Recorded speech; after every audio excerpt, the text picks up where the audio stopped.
Bonsoir mesdames et messieurs, bienvenue si vous me rejoignez à l'instant sur la télévision du Monde. Voici les titres de cette édition de ce lundi. À la une de l'actualité société, une vente de carburant frelaté tourne au vinaigre et coûte la vie à une personne au marché de Loum, département du Mungo.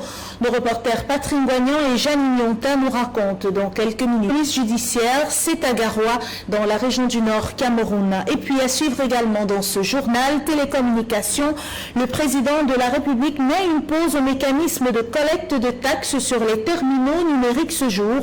Dans cette édition, nous reviendrons donc sur la lettre du secrétaire général de la présidence de la République fait exprimer au micro de Jean-Marie Onambéli. Voilà pour le sommaire, mesdames et messieurs, bienvenue au 19h45, à tout de suite.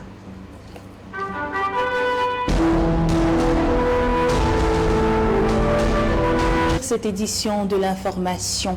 Rendons-nous à Loum dans le département du Mungo, région du littoral, pour nous intéresser à cette vente de carburant illicite qui a tourné au vinaigre et coûté la mort à une personne. C'était au cours d'un incendie survenu ce matin au marché.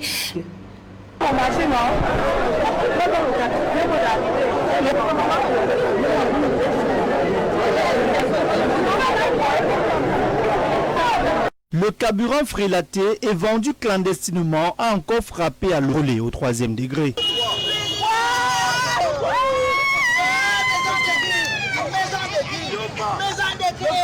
L'incident est survenu ce matin aux environs de 9 h quand la nommée Elise Mani, comme on l'appelle ici, vendeuse illicite de carburant frelaté au marché réparable, se serait produit. Elle vend son carburant pour le cap son fer, n'est-ce pas non? Mais ce magasin de carburant, c'est là-bas dedans.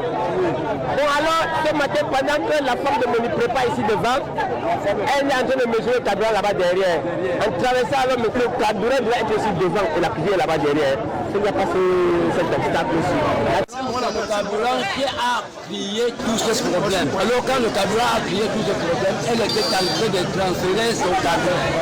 La vapeur de ce carburant qui a attiré le feu, ça a pris feu.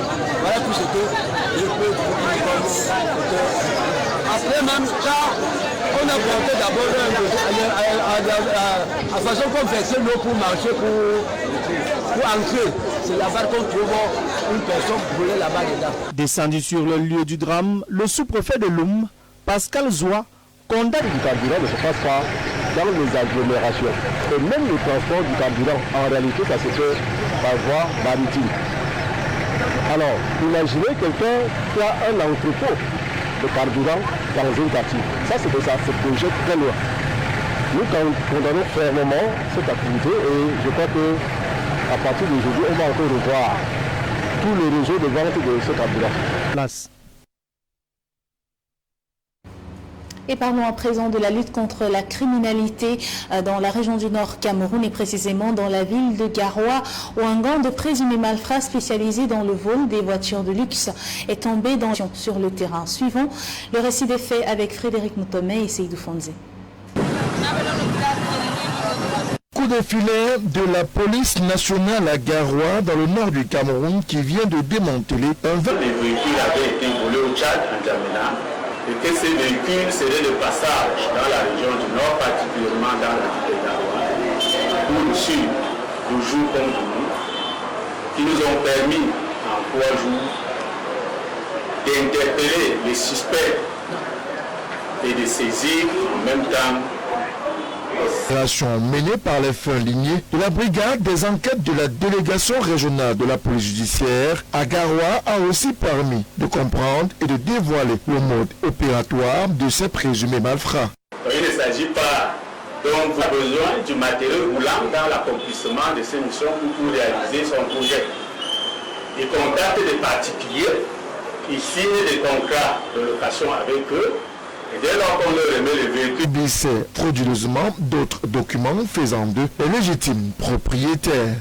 Lorsque les véhicules sont volés, arrivés au Cameroun, ces grands bandits qui ont... Et la plus grande curiosité, c'est que cette carte grise informatisée vient à peine d'être mise en implantation, mais les faussaires savent déjà ce qu'il faut faire pour contourner, ils n'auront pas de recours.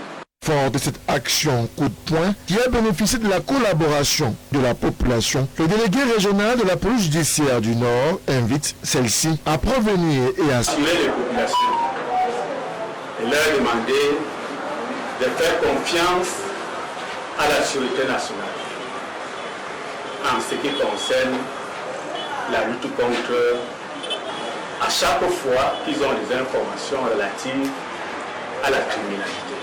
Quant aux victimes de nouveau en possession de leur véhicule autrefois volé, la police camerounaise a fait preuve d'efficacité, de professionnalisme et de discipline. En plus, la police judiciaire de Garoua, et aussi les frères douaniers aussi, on vous a vraiment merci beaucoup de ta police judiciaire, particulièrement la police judiciaire. Je suis content, je rentre en fait. Je vous remercie. Quel pays frère, à savoir Eric Kaporo Taman, 47 ans, et Patricia Ndeme Bang, 35 ans, qui méditent depuis leur sort dans les geôles de la police judiciaire de Garoua, en attendant d'être présentés devant. Communication dans ce journal, parlons donc de ces taxes qui fait énormément parler d'elles ces jours, et aujourd'hui c'est une réaction. Eric, son excellence, sursoit donc ces taxes. L'annonce a été faite ce jour au cours d'une lettre du secrétaire général de la présidence Ferdinand Gongo, et pour les experts c'est une pause mais pas la fin. Et les taxes, le ton de voix clair sur l'affaire. C'est à travers une note du secrétaire général de la présidence de la République adressée au secrétaire général des services du prénom et appelle à la mise en berne de la décision conjointe des ministères des postes et télécommunications et des finances, le chef. Pour les spécialistes du domaine économique et fiscal, la sortie du secrétaire général de la présidence de la République ne rapporte général de la présidence de la République à l'attention du secrétaire général des services du Premier ministre, lui demandant de porter à l'attention du Premier ministre chef du gouvernement les très hautes instructions du chef de l'État, à savoir téléphonique, à compter du 15 octobre 2020, et en même temps de faire un effort de dégager un mécanisme pertinent à soumettre à la très haute sanction du chef de l'État aux terminaux téléphoniques importés et non dédouanés. La lettre du secrétaire général de la présidence de la République revient tout simplement mettre la balle au centre. Il n'est pas question ici de droits de douane sur les téléphones importés et autres terminaux téléphoniques importés non dédouanés au Cameroun. Ce n'est pas le cas. Évitons de s'aimer l'embout. Tout le moins, les droits de douane sur téléphones et terminaux téléphoniques importés non dédouanés ont été institués par l'article 7e de la loi du 11 décembre 2018 portant loi des finances au mois. Parce qu'en fait, la loi de finances rentre en application le 1er janvier 2019, pour prendre le cas de cette loi-là. Donc jusqu'à la fin du mois de décembre, ça faisait 12 mois, ça n'avait pas été appliqué. Pour les experts, seule une... La loi du 24 décembre 2019 portant loi de finances en République du Cameroun pour l'exercice 2020 fixait le budget à 4 578 milliards. Vous voyez que c'est une ordonnance qui a été prise. Et lorsque la session de juin est arrivée, le chef de l'État a envoyé une ordonnance au Parlement pour ratification, et c'est devenu donc tué par une loi.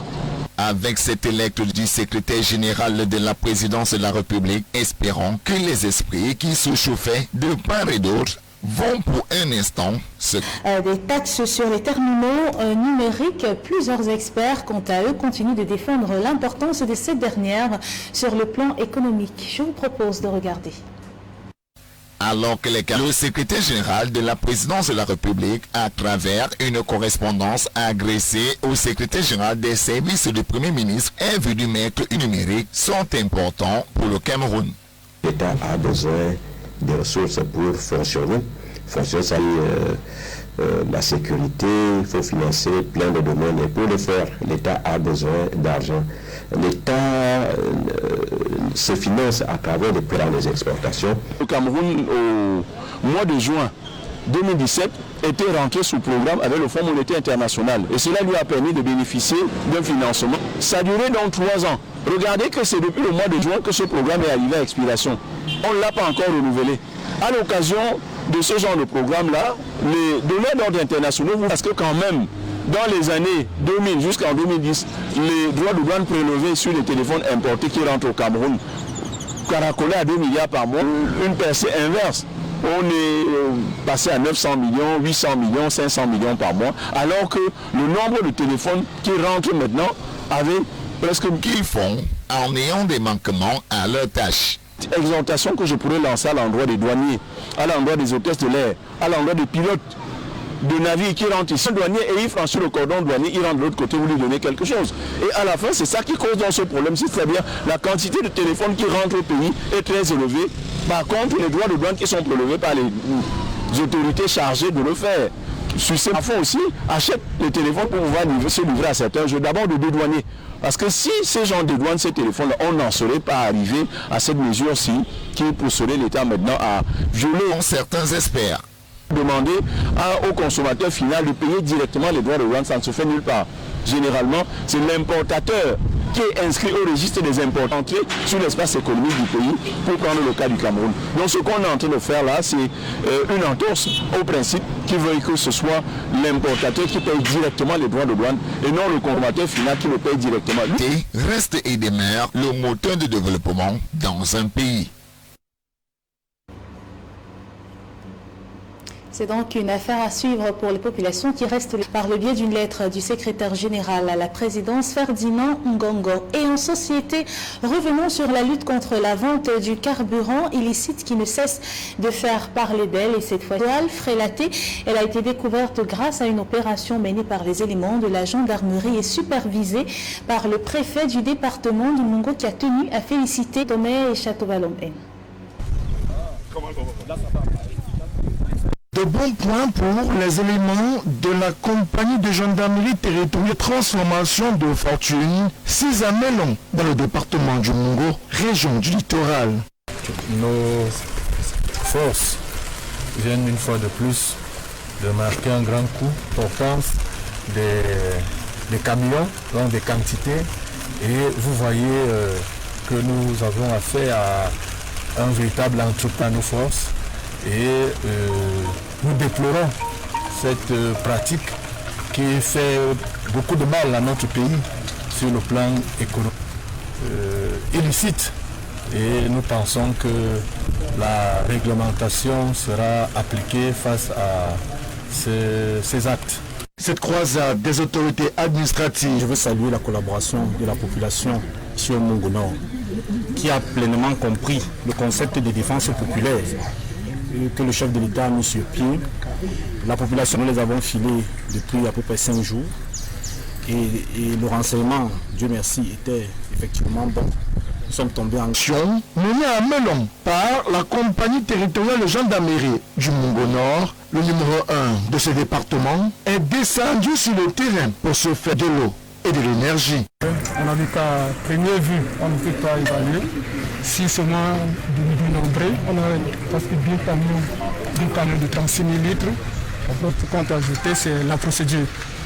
En matière, la procédure voudrait que nous procédons à l'analyse. Quand on a saisi et transféré au ministère de l'Énergie ce produit, on faisait l'analyse, serait mise en place et va procéder à la vente de ce produit aux enchères aux marketeurs intéressés.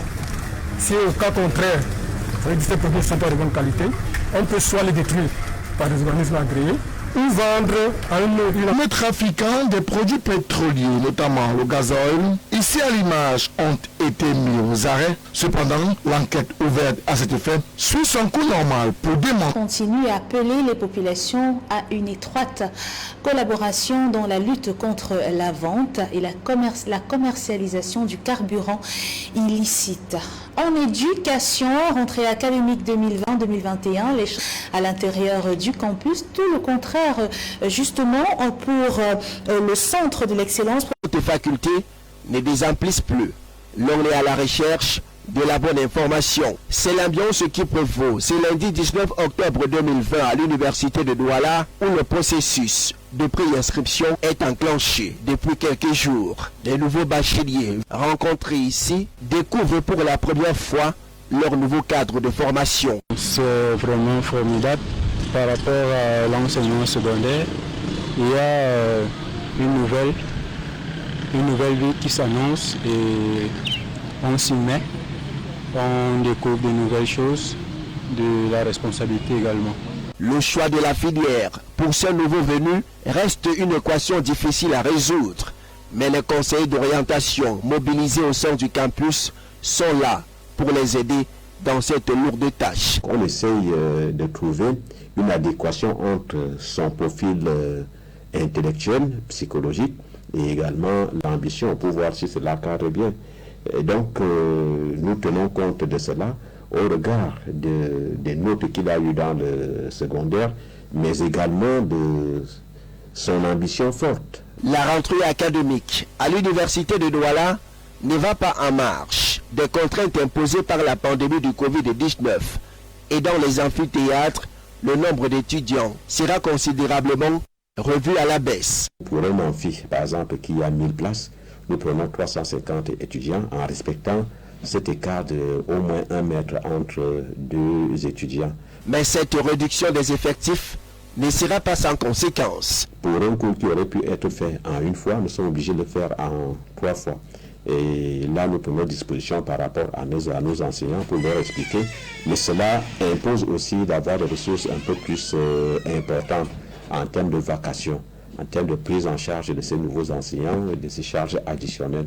Pour l'heure, c'est le processus de préinscription qui bat encore son plein en attendant le début effectif des cours. Au centre de formation professionnelle d'excellence de Douala, l'heure est à l'accueil de nouveaux apprenants ce 19 octobre 2020, la rentrée elle-même ayant eu lieu le 12 octobre dernier.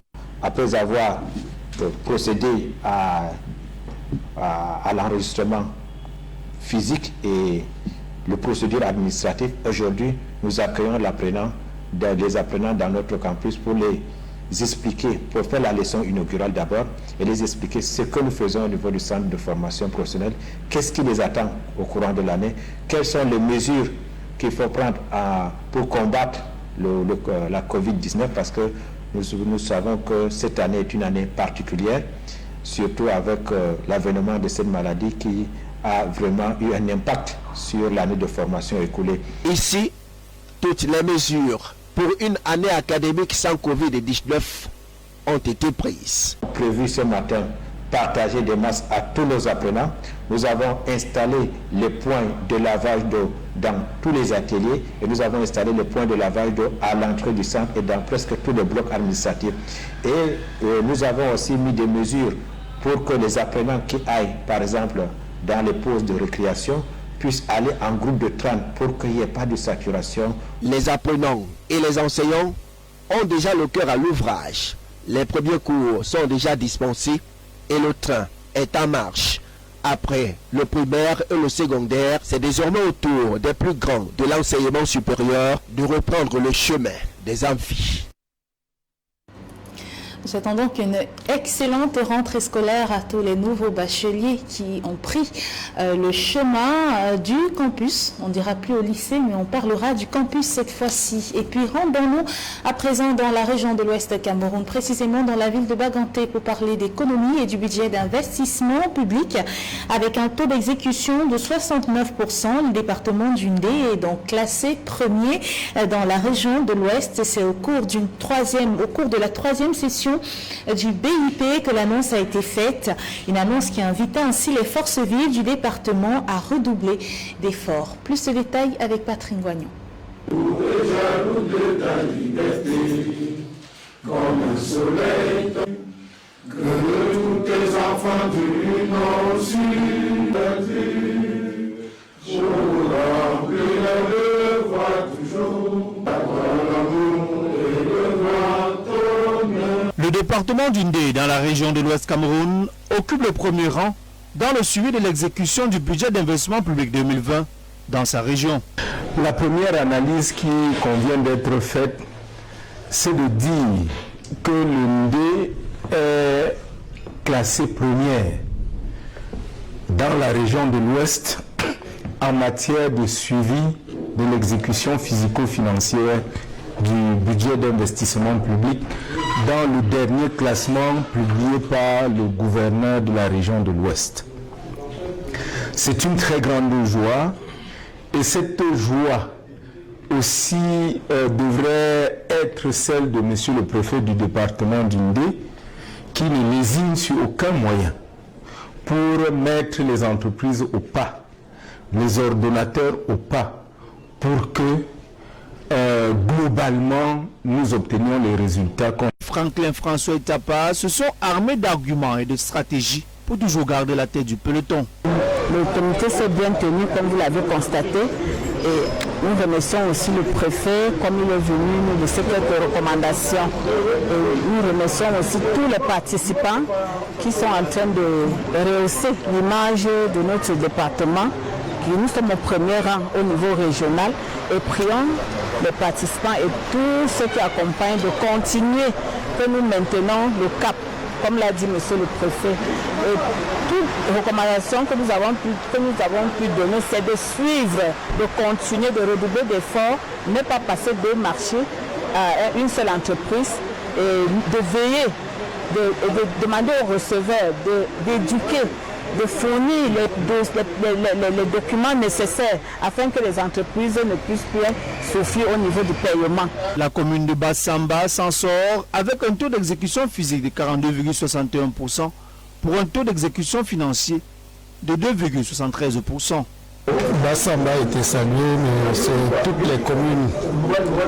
les communes du Ndé qui ont été saluées au cours de ce comité, puisque le Ndé est premier département dans l'Ouest dans l'exécution du budget d'investissement public. Qu'est-ce qu'on met en œuvre? On fait notre travail qui consiste à l'État met à la disposition des communes des budgets pour réaliser des investissements dans l'intérêt des populations. Il revient donc à la municipalité de faire en sorte que ces réalisations soient effectives et d'accélérer le processus pour pouvoir respecter le rythme budgétaire et respecter l'exercice budgétaire. Le préfet d'Indé a saisi cette occasion pour appeler les populations de sa localité à plus d'ardeur au travail afin de rester toujours au top. Santé, près de 2000 femmes meurent chaque année au Cameroun du cancer du sein, un chiffre qui interpelle à profusion sur l'urgence de sensibiliser massivement les populations. C'est donc un mois d'octobre qui est consacré totalement à la sensibilisation contre cette maladie, une occasion pour nous de revenir sur la définition et surtout sur les symptômes. Reportage. Selon le ministère de la Santé, près de en milieux ruraux. C'est donc pour barrer la voie à cette les campagnes de dépistage. Mais quand ça déclenche, généralement, où on doit faire le dépistage proprement dit. Rappelons que le cancer du sein est une pathologie. Le cancer de sein chez les hommes ne s'élève qu'à 1%. Il est judicieux pour tout individu de se faire dépister du cancer du sein, d'où l'importance de ces campagnes massives de sensibilisation.